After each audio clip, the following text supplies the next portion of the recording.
देश में ग्रामीण क्षेत्र में और उद्योग क्षेत्र में दोनों जगह विकास की प्रक्रिया गतिशील बने, नए रोजगार का निर्माण हो और विशेष रूप से कृषि और ग्रामीण क्षेत्र का भी विकास हो, इस भावना से नया जो अध्यादेश लैंड एक्विजिशन एक्ट को लेकर हमारी सरकार ने निकाला। ये जो अध्यादेश है ये पूरी तरह से गांव, गरीब, मजदूर, किसान और गांव के समर्थन में है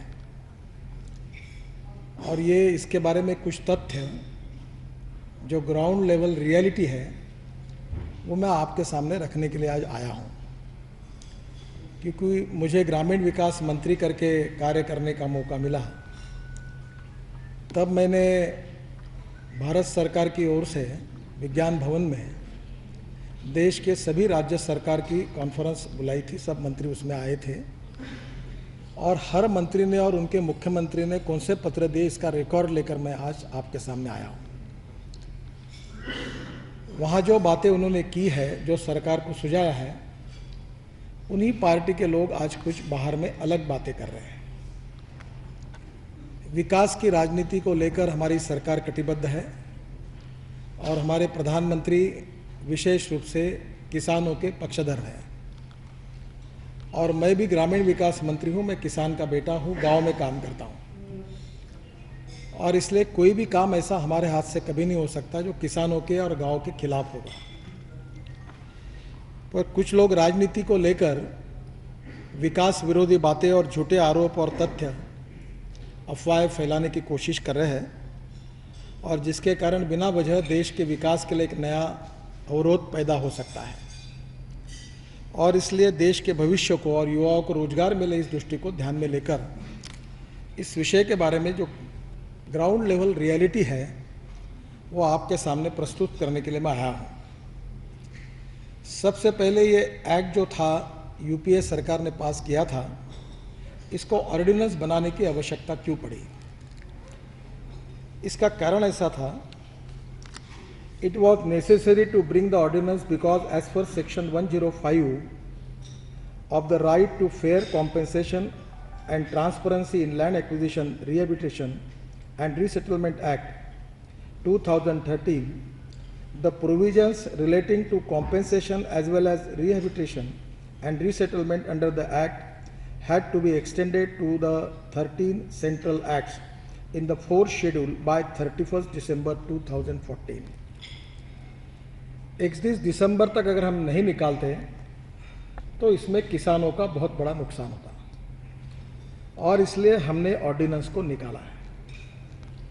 ऑर्डिनेंस निकालने के बाद केवल मेरे विभाग में और कोयला मंत्रालय के विभाग में करीब 2000 करोड़ से ज़्यादा रकम किसानों को मुआवजे के रूप में मिली है, क्योंकि लैंड एक्विजिशन बिल पास होने के बाद किसानों में ये संभ्रम था कि हमको नए एक्ट से कॉम्पेंसेशन मिलेगा या पुराने एक्ट से मिलेगा और इसलिए ये ऑर्डिनेंस निकालना बहुत ज़रूरी था।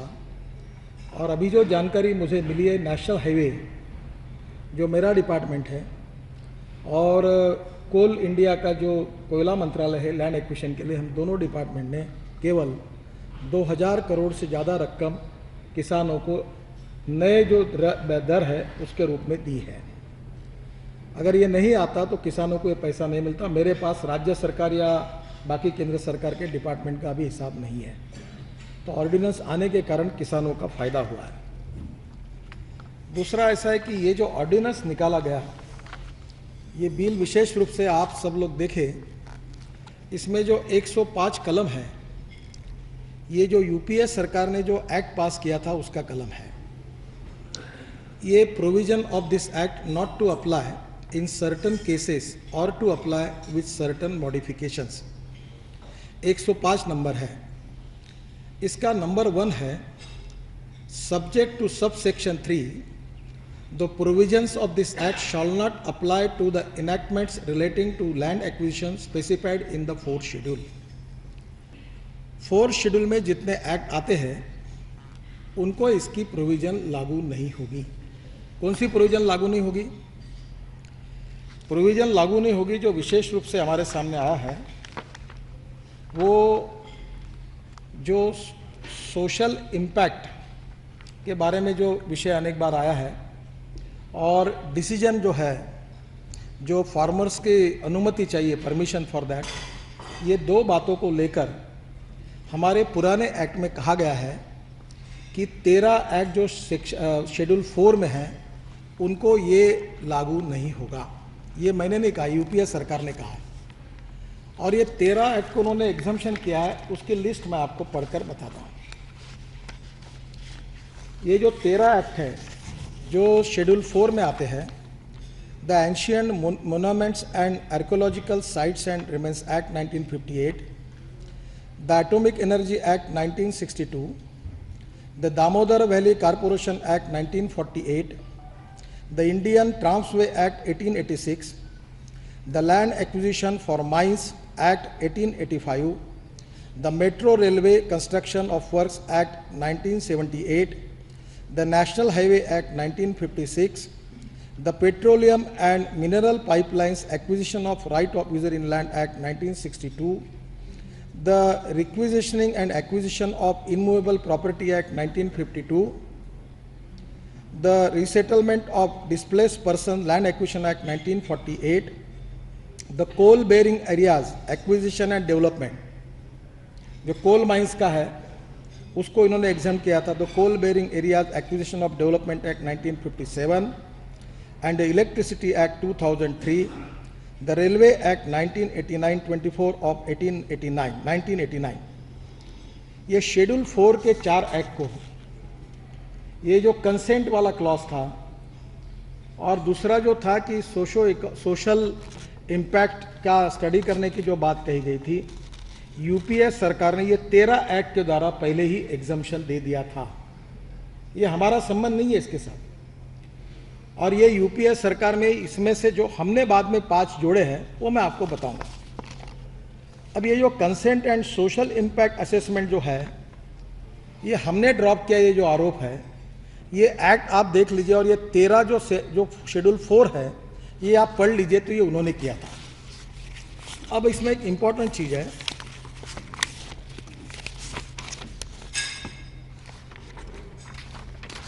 ये जो सेक्शन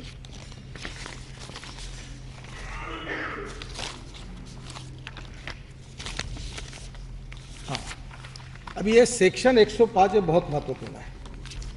ये 13 बातों को एक्ट को इसमें से निकालने के बाद ये मैंने कहा है, फिर से आप सुन लीजिए। The provision of this act shall not apply to the enactments relating to land acquisition specified in the 4th schedule. ये प्रोविजन इसको लगती नहीं। फिर उसमें आगे क्या कहा है, 2 subject to sub section 2 of section 106 the central government may be notification omit और add to any of the enactment specified in the 4th schedule. ये भी उन्होंने पास करके रखा है। अब ये होने के बाद हमने क्या किया, हमारे ऑर्डिनेंस की कॉपी है। हमने ऑर्डिनेंस में कहा है, और जो बार बार मैं कहता था, हमारी सरकार कहती थी कि मुआवजा और पुनर्वसन, इसके साथ हम कोई कॉम्प्रोमाइज नहीं करेंगे। जिसमें किसानों का ही जुड़ा हुआ है, मुआवजा और पुनर्वसन, there will know compromise.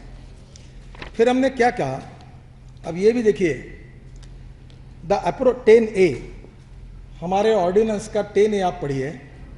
The appropriate government, the appropriate government means the state government. आपको पता है कि ये सब्जेक्ट जो है ये कॉन्करेंट लिस्ट में है as far as our constitution is concern.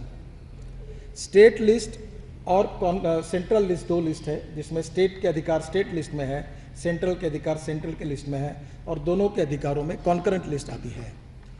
तो इसमें the appropriate government mean the state government, जिसके ऊपर बड़ी चर्चा हो रही है, वो हमारा क्लॉज क्या है देखिए। द एप्रोप्रिएट गवर्नमेंट में, यानी स्टेट गवर्नमेंट में, यानी करना चाहिए, कर भी सकती है, नहीं भी कर सकती है। अगर कोई चाहता है तो करे, नहीं करना चाहते हैं तो ना करिए। द एप्रोप्रिएट गवर्नमेंट में in the public interest by notification exempt any of the following project from the application of the provisions of Chapter 2 and Chapter 3 of this Act. Namely, हमने क्या सुझाया?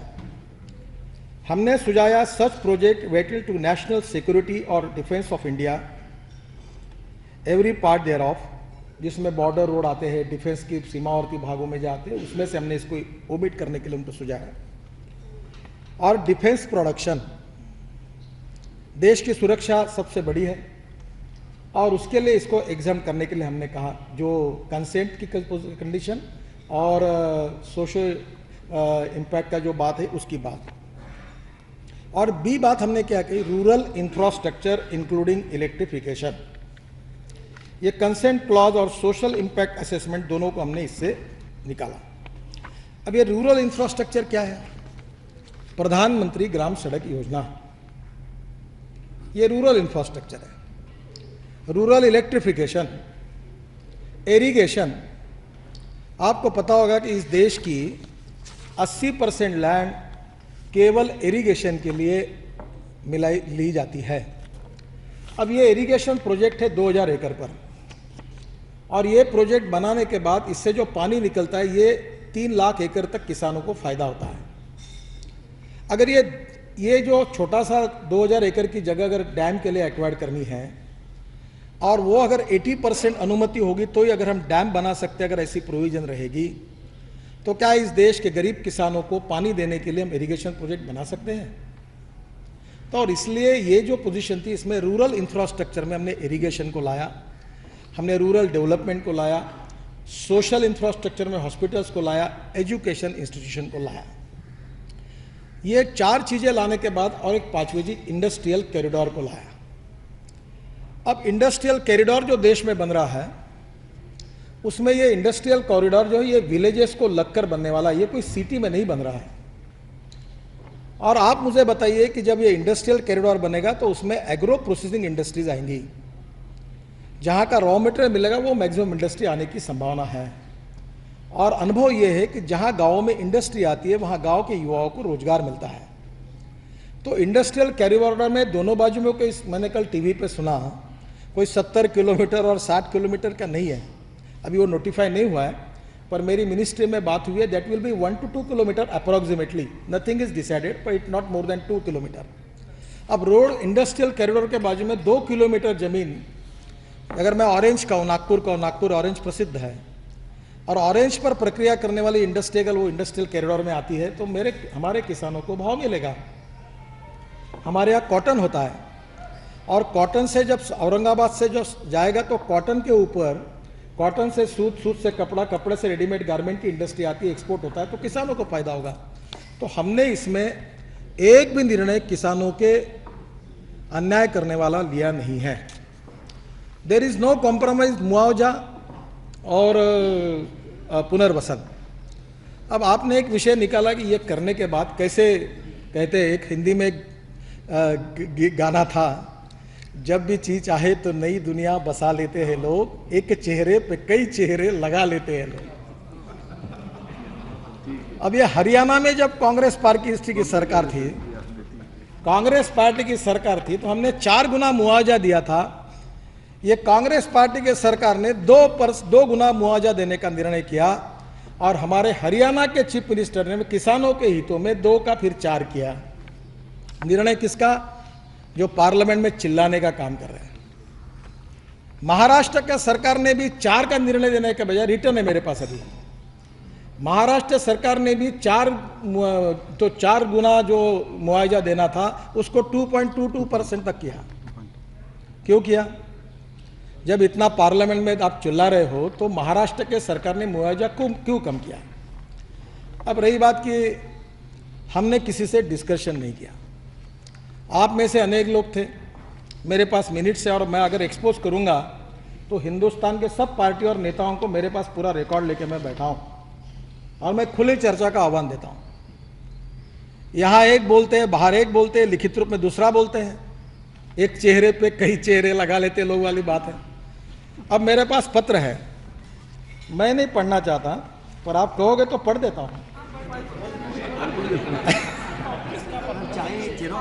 जिराक्स भी बंटवा देता हूं। ठीक रहेगा ना? ये है महाराष्ट्र के मुख्यमंत्री उस समय के पृथ्वीराज चव्हाण।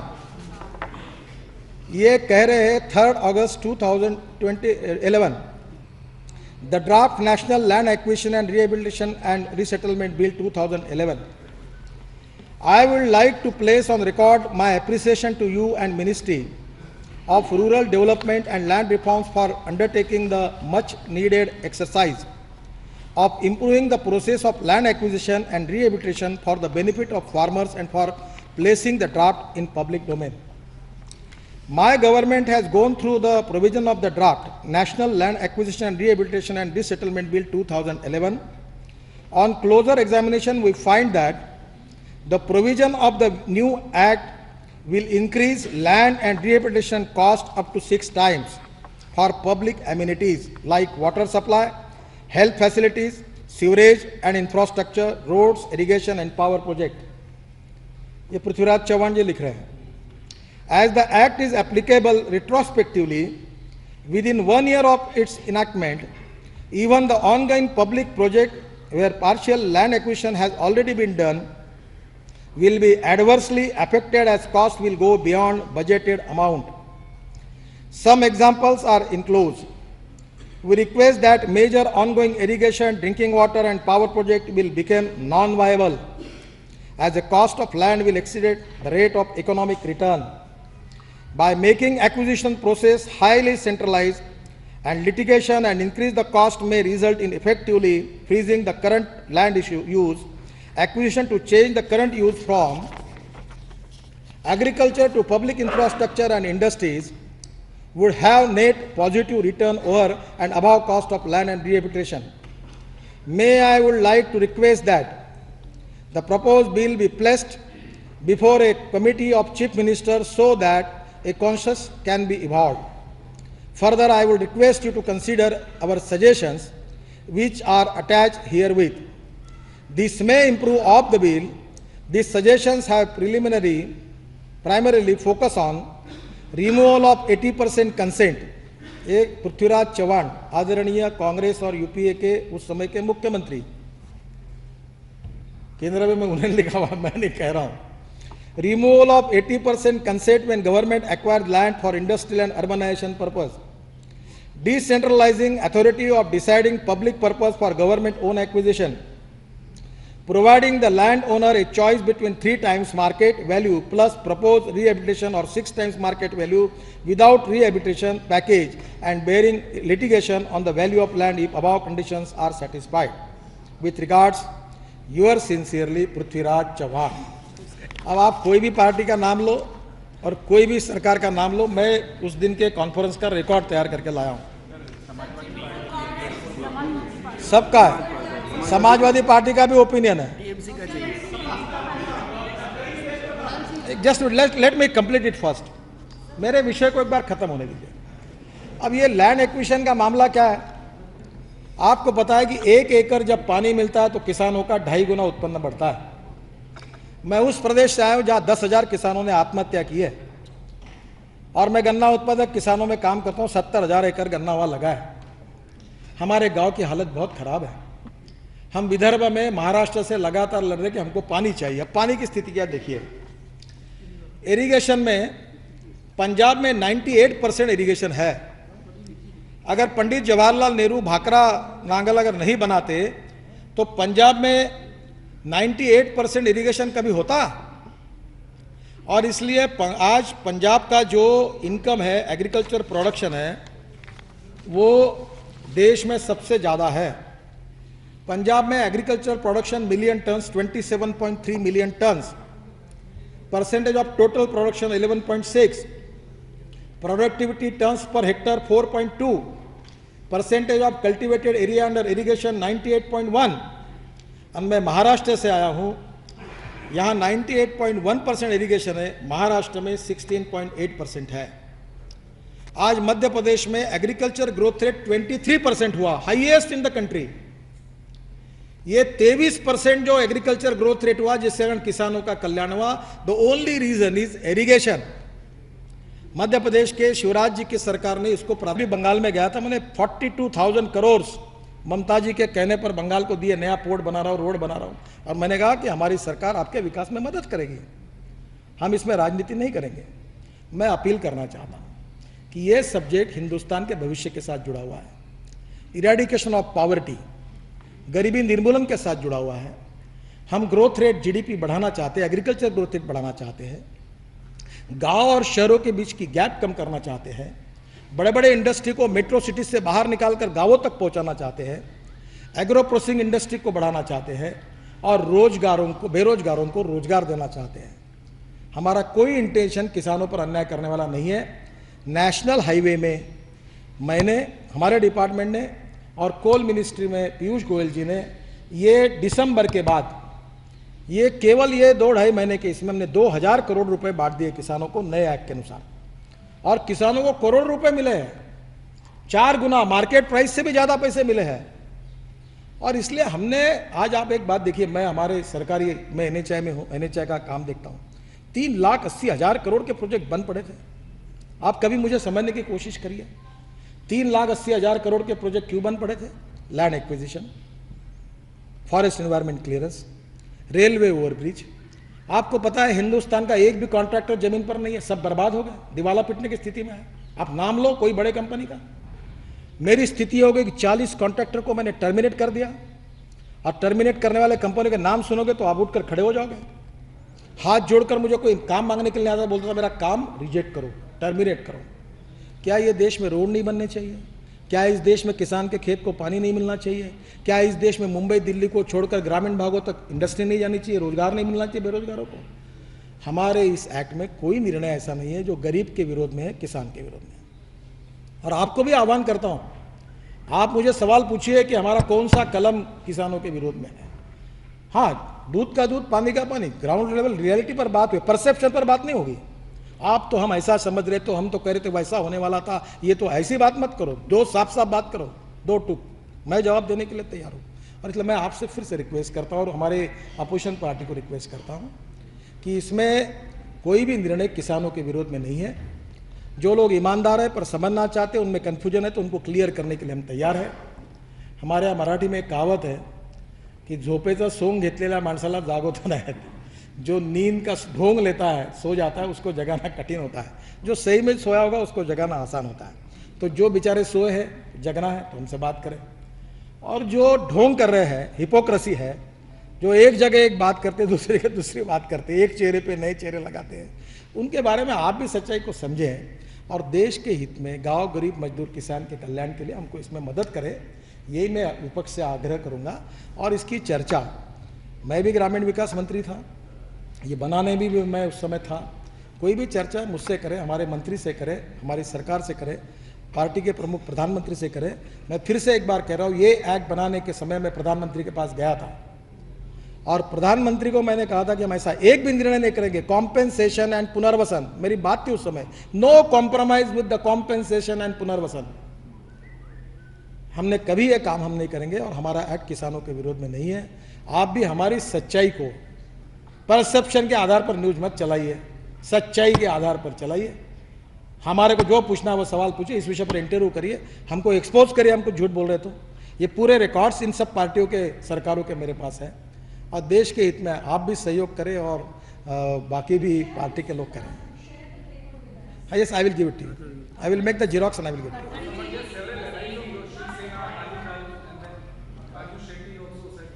सर, ये क्या हुआ कि आप लोगों के प्रति सम्मान रखते हुए ये परसेप्शन में जो जनार्दन ब्रेकिंग न्यूज़ करके जो स्टोरियाँ लगी, जो ग्रास रूट और ग्राउंड रियलिटी से आपकी क्षमा मांगकर बताऊंगा थोड़ी सी दूर थी, वो सच्चाई आप हमारी समझ लें। ये देखो, ये मेरा एक्ट है, ये मैं आपको बता रहा हूँ, है कोई मुझे पूछने वाला? ये जो एक्ट अभी मैंने बताया, ये जयराम रमेश जी का एक्ट है, इन्होंने लिखी हुई बात इसमें की है, मेरी बात है। 13 शेड्यूल 4 में 13। अब कोल इंडिया, अभी दूसरी बात पूछता हूँ, मैं पूछना नहीं, मैं उसके समझ रहा हूँ। कोल इंडिया को तुमने एग्जाम किया, कोल की माइन उद्योगपतियों को मिलने वाली है, वो भी आवश्यक है क्योंकि कोल के सिवा देश चल नहीं सकता। तो कोल को तुम एग्जम्पशन देने वाले, तुम समाजवादी, तुम गरीबों के हितों में, किसानों के हितों में। और हम लोग गांव, प्रधानमंत्री ग्राम सड़क योजना, पीने का पानी, हॉस्पिटल और school, social infrastructure and rural infrastructure देंगे, तो हम लोग पूंजीपतियों के समर्थन में और हम उद्योगपति के समर्थन में और किसान के विरोध, ये कैसे होगा? एक एक जन पूछिए, मैं सब। हाँ,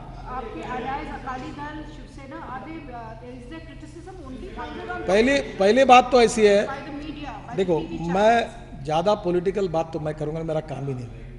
मैं आपको एक बात कर रहा हूँ, मैं ग्रामीण विकास मंत्री था और मेरा स्वभाव भी वैसा दमंग रहता। मैं आपको तो मीटिंग में मैं बनने के लिए आते ही नहीं हूँ, मेरा काम भी नहीं है। पर मैंने बनाया था, मैं बोलता है कोई निकालो आप यूपीए का एक्ट, करो मेरे से बात। ये कलम 106, 105 13 एग्जम्पशन मिले हुए, 13 5 हमने ऐड किए हुए, बताओ क्या विरोध में किया? कहाँ कॉम्पेंसेशन में हमने कमी की? अरे 2 गुना कॉम्पेंसेशन करने वाले ये पार्टी है जो यहाँ चिल्ला रही है हरी। हाँ, पर मेरा देखिए,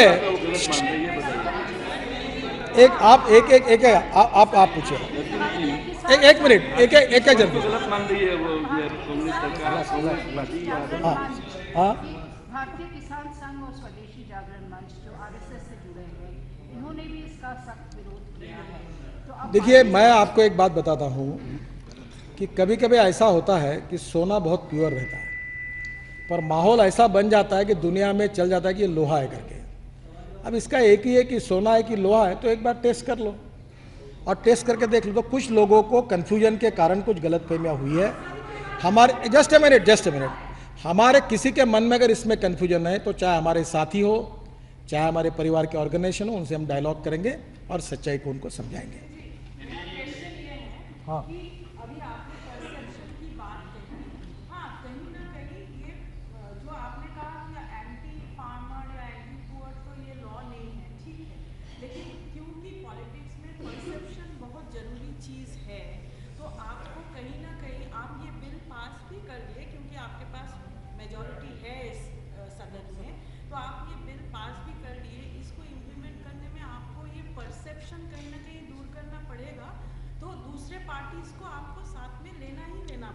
बिल्कुल सही। तो वो आप कैसे करने की सोच रहे हैं, वो हमें बताइए। पहली बात तो ऐसी है कि आप कह रहे हो बात बिल्कुल सही है, इसीलिए ये ऑर्डिनेंस निकालने के पहले या बिल लाने के पहले मैंने ग्रामीण विकास मंत्री के नाते, आप में से कुछ लोग उस कॉन्फ्रेंस में आए थे, 27/6/2014 को दिन भर की सेक्रेटरीज और मंत्रियों को बुलाकर कॉन्फ्रेंस विज्ञान भवन में दी थी और एक एक मंत्री को बोलने का 1-1 घंटा अवसर मिला था। उसका टेप रिकॉर्डिंग भी किया है और उसका मिनट्स भी निकाले हुए हैं। और मैंने कहा प्रधानमंत्री को, ये बहुत सेंसिटिव सब्जेक्ट है और दूसरा इंपॉर्टेंट चीज़ है कि फेडरल कॉन्स्टिट्यूशन की जो स्पिरिट को हम मानते हैं, कोऑपरेटिव फेडरलिज्म, और इसलिए ये सब्जेक्ट जो है ये संविधान के अनुसार ये कॉन्करेंट लिस्ट में होने के कारण हम स्टेट गवर्नमेंट को बिना पूछे नहीं करेंगे।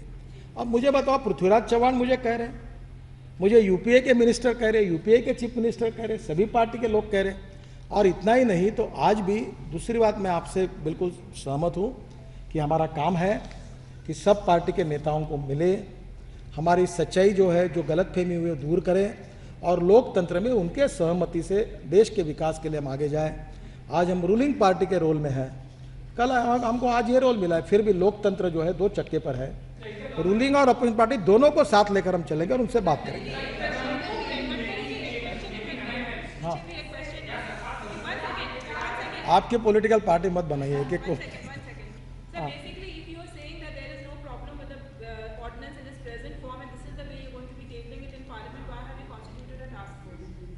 पहली बात तो ऐसी है कि हम अभी भी, हमारे प्रधानमंत्री और हमारी सरकार अभी भी हमको इसमें कोई अच्छे सुझाव देना चाहते हैं, तो ये सुझाव भी हम स्वीकारने के लिए तैयार हैं।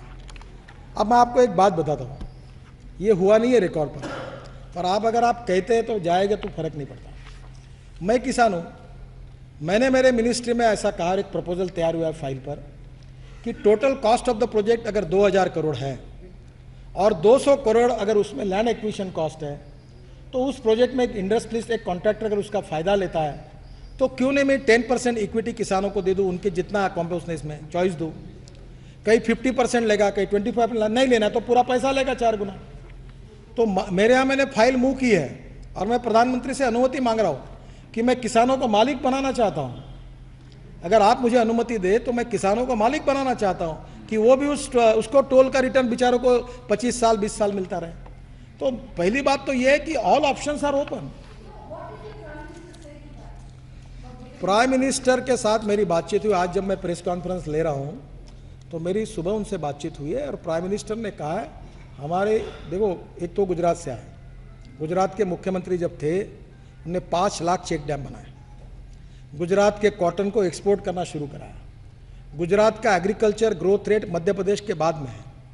और माननीय नरेंद्र भाई, मैं जब अध्यक्ष था पार्टी का तब भी बार बार जब किसानों के प्रति जो सोचने वाली हमारे पार्टी में, लॉबी कहना बराबर नहीं होगा, पर जो किसानों के हितों के लिए लड़ते थे उसमें से नरेंद्र भाई थे, मैं था, येदुरप्पा जी थे।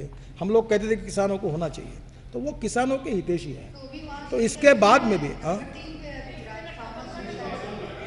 गुजरात देश में एग्रीकल्चर ग्रोथ रेट में नंबर 2 पर है मैडम। नहीं, सुसाइड्स तो देश में अनेक जगह पर हुआ है। कब बंद करने के लिए क्या अब आप कैसा, ये डबल डफरी मत बजाओ।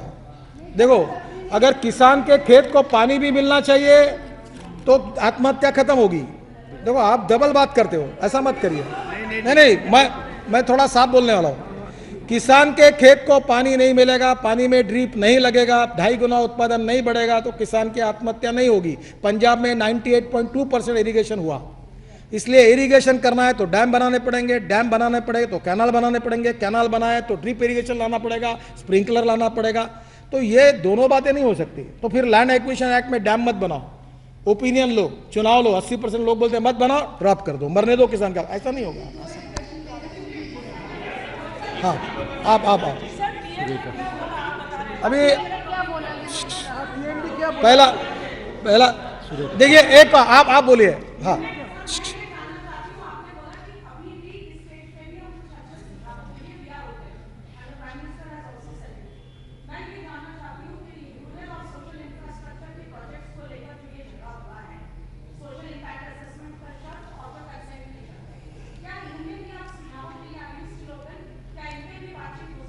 देखिए, पहली बात तो ऐसी है कि सोशल इंफ्रास्ट्रक्चर और रूरल इंफ्रास्ट्रक्चर क्या है आप ठीक से समझिए। क्या इस देश का विपक्ष ये चाहता है कि गांव में स्कूल नहीं बननी चाहिए? क्या इस देश का विपक्ष ये चाहता है कि ड्रिंकिंग वाटर की स्कीम नहीं बननी चाहिए? क्या इस देश का विपक्ष ये चाहता है कि गांव में कोई कॉलेज नहीं खोलना चाहिए? क्या इस देश का विपक्ष ये चाहता है कि गांव में कोई इरिगेशन का कैनाल नहीं बनना चाहिए? मुझे लगता है कि सोशल एंड रूरल इंफ्रास्ट्रक्चर, इसको विरोध हमारे जो सम्मान्य विरोधी पार्टी के लोग हैं समझने के बाद नहीं करेंगे। फिर भी लोकतंत्र में ये जो कंसेंट वाली बात है और जो सोशो इम्पैक्ट की बात है, हम दोनों बातों के लिए अगर उनसे और कुछ सुझाव होंगे तो जरूर हम चर्चा के लिए सरकार तैयार है। हमने दरवाजे बंद नहीं किए, पार्लियामेंट में करेंगे, पार्लियामेंट के बाहर भी करेंगे।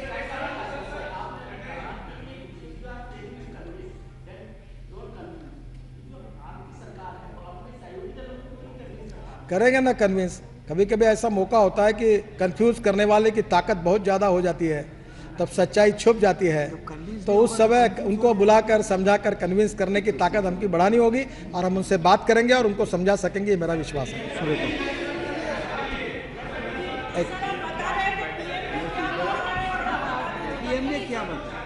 हाँ, क्या आप बोलो।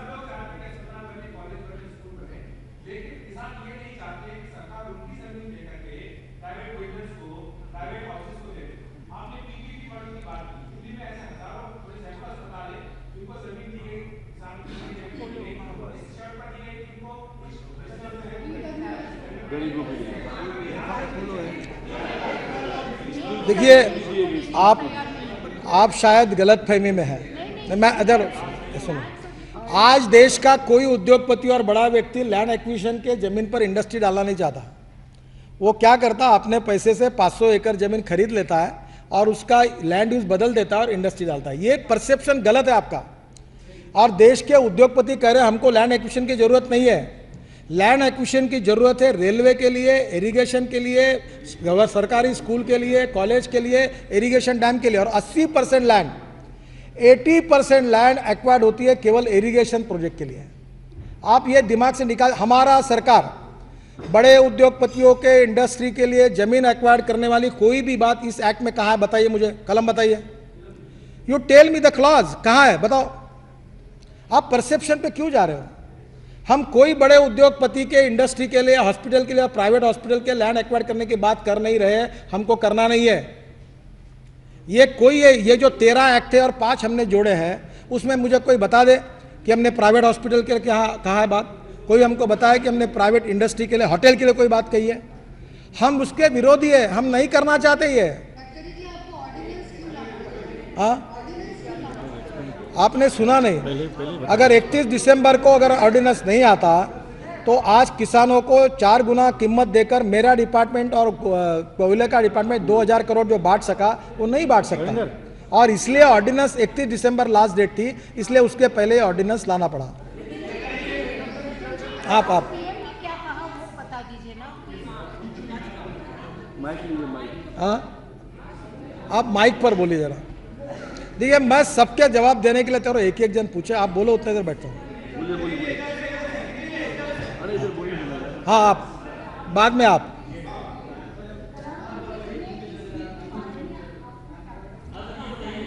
प्रधानमंत्री जी ने मुझे कहा कि हमारी सरकार गरीब और किसानों के समर्थन में है, और गरीब और किसानों के हितों का जहां सवाल आएगा, कोई उनके ऊपर अन्याय करने का सवाल नहीं उठता। और जब आप बिल भी तैयार करोगे तब भी उन्हें मुझे सूचना दी थी कि किसी भी स्थिति में कॉम्पेंसेशन और रीसेटलमेंट पर कोई किसी प्रकार का उपाय नहीं ढूंढना। हमने 4 गुना दिया, और जो चिल्लाने वाले हैं उनकी सरकार ने 2 गुना दिया, और 2.2 जगह उनकी सरकार ने दिया। तो हम लोग जो है वो किसानों के हितैषी है, हम किसानों के विरोधी नहीं है। हाँ, यस, लास्ट आप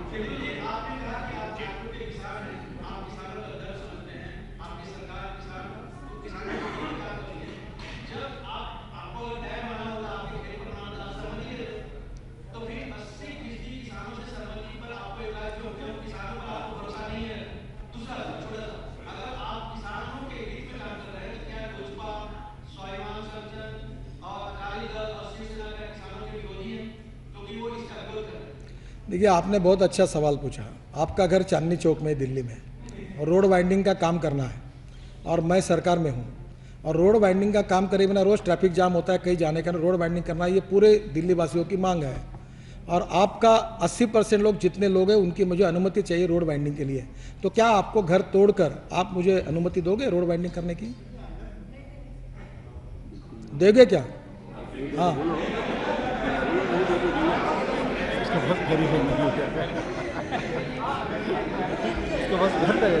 हाँ, आप बोले। आप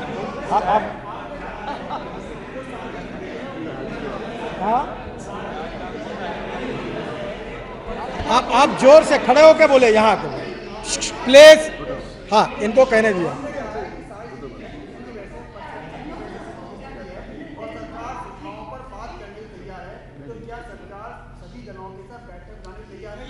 देखिए, इसके बारे में निर्णय करने का अंतिम अधिकार हमारे दोनों सदनों के नेताओं का है। राज्यसभा में इस विषय पर बहस शुरू है। कल अरुण जी ने राज्यसभा में जवाब देते हुए कहा कि आपकी जो भी सूचना है, जो भी आपको कहना है, जरूर विचार करेंगे। और लोकतंत्र में ये होता है कि जब विपक्ष कोई भी बात कहता है तो सम्मानपूर्वक उसको सुनना चाहिए, और जो सही बात होगी उसको स्वीकारना चाहिए। मैं नया सदस्य बना, पहली बार पार्लियामेंट में आया था। आपको देखा होगा मैं भाषण के, मैं बहुत पॉजिटिव हूँ, और मुझे पास इतने पार्टी के लोग आते, तृणमूल के आते, कांग्रेस के आते, जो काम हो सकता है मैं सबका करता हूँ। तो लोकतंत्र में अगर आप अच्छी बात कहें, जो अच्छे सुझाव से किसानों का फायदा होगा, इससे मार निकल सकता है, तो प्रधानमंत्री जी हम सब लोग ओपन है, हम चर्चा करने के लिए तैयार है, सुझाव स्वीकारने के लिए तैयार है। अच्छा, हमने कहा कि हम सुझाव नहीं सुनेंगे? नहीं पड़ेगी मैडम। हिंदुस्तान के संविधान में फंडामेंटल राइट्स है, आप इस गलतफहमी में मत रहिए। आपको, मुझे और किसी को भी कोर्ट में जाने का अधिकार है, और हमारा फंडामेंटल राइट कोई छीन नहीं सकता। हाँ, मेरा सवाल किसानों से रिलेटेड है। कल अमित शाह जी ने 8 सदस्यीय कमेटी बनाई किसानों की बात सुनने के लिए, उनकी सिफारिशें लेते थे। अगर उस कमेटी को ऐसे कुछ सुझाव मिलते हैं किसानों की तरफ से जिसमें जो सहमति वाला प्रस्ताव है उसमें जोर दिया जाता है, तब भी क्या आप लोग इस पर जरा भी अपना नहीं करेंगे? अमित शाह जी से मेरी चर्चा हुई, प्रधानमंत्री से चर्चा हुई। भारतीय जनता पार्टी के अध्यक्ष के नाते अमित शाह जी ने परिवार के लोगों को, कार्यकर्ताओं को और एमपीज़ को सुना, और उन्होंने कहा कि आपके सुझाव सब 8 कमेटी बनाई, इसके सामने दो। और उनके कमेटी का रिपोर्ट आने के बाद अमित शाह जी वो सब सुझाव सरकार को भी बताएंगे और उसमें भी कोई लेने लायक होगा तो जरूर सरकार सोचेगी। और हमारे जो विपक्ष में बैठे हुए लोग हैं, जो मित्र पक्ष भी है, वो भी कोई अच्छे सुझाव देंगे तो वो भी सोचेंगे। नरेंद्र मोदी जी के नेतृत्व में हमारी सरकार ओपन माइंडेड है और आप में से कोई विद्वान पत्रकार बंधु भी कोई सुझाव देना चाहते तो आपका भी हम स्वीकारेंगे, आपका भी आदर करके उसको भी विचार करेंगे। मुझे लगता है आपका सवाल। बहुत बहुत धन्यवाद, नमस्कार।